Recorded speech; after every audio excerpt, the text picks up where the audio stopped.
L'intelligence artificielle génère déjà plusieurs opportunités dans le monde et va continuer à en générer dans les années à venir. Si toi aussi tu veux profiter de ces opportunités, eh bien j'ai une très bonne nouvelle pour toi. Dans cette vidéo justement, je vais te partager les 5 compétences indispensables qu'il te faut avoir pour réussir dans ce domaine-là. Et reste bien jusqu'à la fin parce que la 5e compétence est une clé qui te permettra de te démarquer sur ce marché. Allez, c'est parti, générique.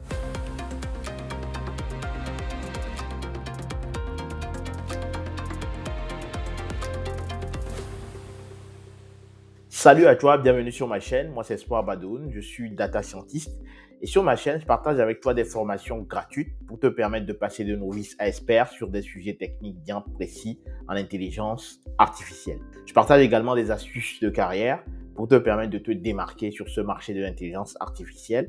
Et enfin, avec des experts qui ont réussi donc dans le domaine de l'intelligence artificielle, on a un podcast où on échange justement sur leurs secrets afin que toi et moi nous puissions nous en inspirer pour bâtir à notre tour. Si tout ça t'intéresse, eh bien, je t'invite à faire 2 choses. Premièrement, abonne-toi afin de participer à cette aventure collective.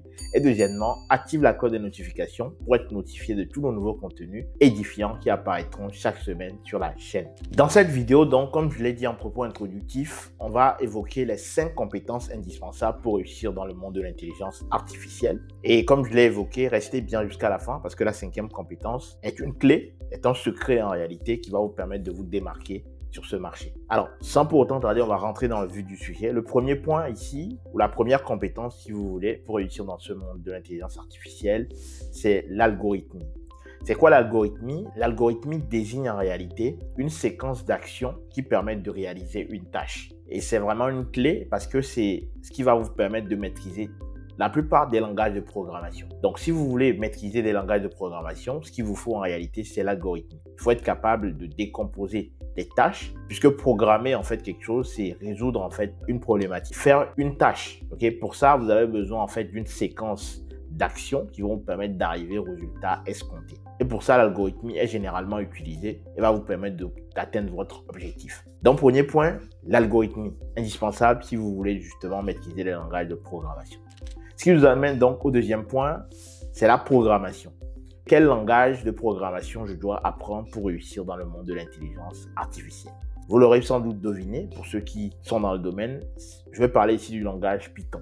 En réalité, Python s'est imposé depuis un certain moment comme étant le langage de référence sur les sujets d'intelligence artificielle. Et vous aussi, vous devez donc travailler sur ce langage-là pour le maîtriser parce que c'est le langage qui est plébiscité par la plupart justement des entreprises. Vous le retrouvez dans la plupart des offres d'emploi d'ailleurs dans ce domaine-là. Donc, langage de programmation Python.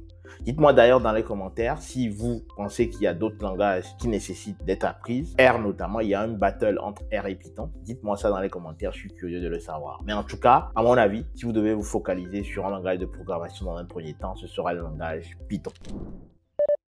On t'a toujours dit que déployer des projets data science en production pour un data scientist était quasiment impossible. Tu as fini par croire à cette réalité. En effet, pendant longtemps, la majorité des formations en data science ont cherché à combler le fossé qui existait entre la data science et la mise en production sans y parvenir. D'ailleurs, les profils qui sortaient de ces formations ont été longtemps l'une des raisons pour lesquelles la majorité des projets en data science ont échoué, comme l'estimait Gartner il y a de cela quelques années. La bonne nouvelle que j'ai aujourd'hui pour toi, c'est que j'ai développé une stratégie qui permet donc à n'importe quel data scientist, peu importe son point de départ, d'un point de vue technique, de pouvoir devenir autonome dans la mise en production de ces projets data ou IA en un temps record. C'est d'ailleurs grâce à cette stratégie que j'ai pu réaliser donc ma transition il y a de cela quelques années, en passant donc de 2 000 € de revenus à plus de 10 000 € tous les mois. Cette histoire n'est pas seulement la mienne, c'est l'histoire de tous les autres data scientists tout comme moi qui appliquent cette nouvelle stratégie au quotidien et qui voient leur vie transformée à jamais. Si toi aussi tu veux prendre la bonne décision dès aujourd'hui et profiter de cette immense opportunité qui existe sur le marché de la data et de l'IA, je t'invite donc à cliquer ci-dessous. Tu trouveras donc une vidéo de formation gratuite que j'ai eu le plaisir de tourner, dans laquelle je te partage justement comment j'ai découvert cette nouvelle logique de mise en production et comment toi aussi à ton niveau tu peux la dupliquer pour pouvoir réussir ta transition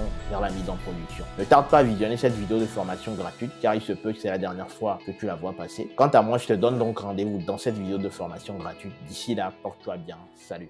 Le troisième point donc ici que j'aimerais aborder avec vous, ou la troisième compétence, indispensable selon moi, c'est la compréhension du besoin métier. Oui, pendant longtemps, quand j'étais en début de carrière, ce que je faisais, c'est que je me précipitais du coup sur les tâches techniques au lieu, en réalité, de comprendre le besoin métier. Qui est le métier qui sollicite la solution que je veux construire? Quelles sont ses capacités techniques pour consulter la solution? Quel est le vrai besoin derrière donc cette sollicitation-là? Quelles sont les contraintes justement de ce métier? Tout ça, ce sont des questions que je ne me posais pas en début de carrière. Et la plupart des juniors en réalité que j'ai fréquentés ont souvent cette approche-là de se concentrer sur les aspects techniques, alors qu'en réalité, les aspects non techniques vont définir et vont d'ailleurs impacter positivement ou négativement votre projet. Il faut absolument que vous vous concentriez sur le besoin métier, comprendre réellement ce que le métier veut. Cela va vous aider justement à résoudre la problématique auquel vous êtes confronté. Donc ça, troisième point, le besoin métier. Le quatrième point ici, c'est un aspect très important, mais qui est oublié par la plupart des développeurs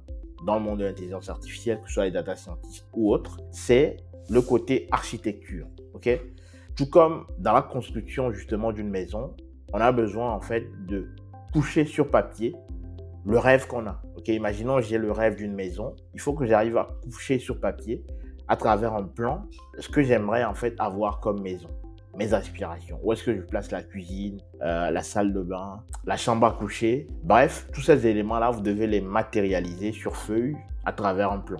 Eh bien, il en va de même également sur les sujets d'intelligence artificielle. Vous devez vous poser, ok, quand vous avez une problématique et penser la solution. Penser la solution, le matérialiser sous forme de schéma, sous forme de plan, qui va vous permettre en fait progressivement de pouvoir éliminer les contraintes qu'il y a dans le projet et aussi de vous permettre itérativement de voir et de suivre en fait votre évolution sur le projet. Donc c'est très important, le côté architecture en réalité est ce qui va démarquer la plupart des professionnels sur ce monde de l'intelligence artificielle, puisque aujourd'hui on retrouve beaucoup de solutions qui sont préfaites. On va chercher donc chez les candidats qui postulent à des offres d'emploi ou en tant que salarié ou freelance la capacité à pouvoir penser la solution de bout en bout. Donc, c'est un aspect très important qui vous permettra également de réussir dans ce domaine de l'intelligence artificielle.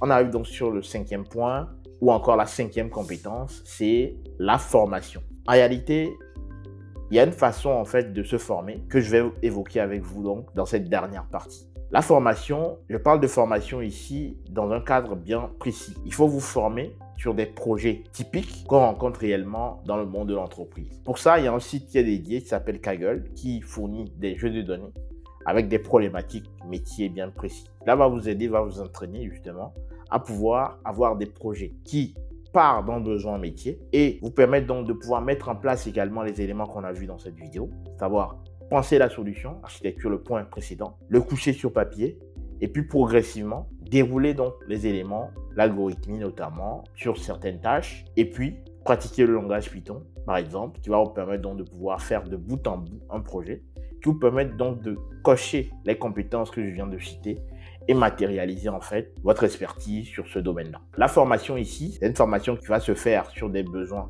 métiers. Donc pour ça, vous devez donc faire des projets de bout en bout, c'est-à-dire de la problématique métier à la conception de la solution et le mettre à disposition soit sur un espace GitHub ou vous pouvez l'introduire aussi justement dans votre CV afin de permettre justement aux recruteurs ou aux professionnels intéressés de pouvoir consulter également ces solutions-là. Donc la formation est indispensable ici. Je peux également évoquer dans ce cadre-là les certifications qui peuvent être intéressantes aussi dans certains cas puisqu'ils vous permettent en fait d'avoir certains aspects, de valider votre compétence et de le certifier auprès des recruteurs. Voici donc les 5 compétences selon moi qui sont indispensables pour réussir dans le monde de l'intelligence artificielle. Je suis curieux de savoir quelles compétences vous avez déjà, qu'est-ce qui vous manque aujourd'hui. Dites-moi ça dans les commentaires. Et surtout, si j'ai oublié des compétences, dites-moi à quelles compétences vous pensez. Je suis curieux. Quant à moi, je vous donne donc rendez-vous très prochainement pour un nouveau contenu tout aussi édifiant. D'ici là, portez-vous bien. Salut!